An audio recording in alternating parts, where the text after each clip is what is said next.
డీటెయిల్స్లోకి వస్తే తెలంగాణ గవర్నర్ నరసింహన్ మంగళవారం రాష్ట్రపతి రామ్నాథ్ కోవింద్ను కలిశారు. సోమవారం రాత్రి ఢిల్లీ చేరుకున్న ఆయన మంగళవారం ఉదయం రాష్ట్రపతి భవన్లో రాష్ట్రపతితో భేటీ అయ్యారు. ఈ సందర్భంగా రాష్ట్ర పరిస్థితులను ఆయనకు వివరించారు. ఇక Kukatpally KPHB colony forum mall వద్ద పునర్నిర్మించిన రాజీవ్ గాంధీ విగ్రహాన్ని మల్కాజ్గిరి ఎంపీ రేవంత్ రెడ్డి రాజీవ్ గాంధీ జయంతిని పురస్కరించుకుని ఆవిష్కరించారు.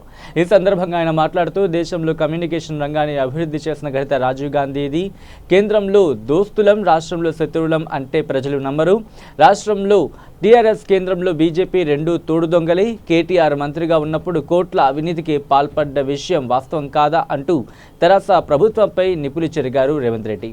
ఆడపడుచులు సగం మాకు రిజర్వేషన్ కావాలని, స్థానిక సంస్థల మహిళలకు రిజర్వేషన్లు, ఇవన్నీ ఎవరు తీసుకొచ్చిందో రాజ్యాంగ సవరణ 73, 74 రాజ్యాంగ సవరణ ద్వారా ఆనాడు రాజీవ్ గాంధీ గారు స్థానిక సంస్థల ప్రజాప్రతినిధులను బలోపేతం చేసి ప్రత్యక్షంగా వాళ్ళకే అధికారాన్ని కట్టబెట్టి మహిళా రిజర్వేషన్లు ఇచ్చి మహిళలను కూడా ఒంటింటికే పరిమితం కాకుండా మీరు కూడా రాజ్యాలు నడపాలి.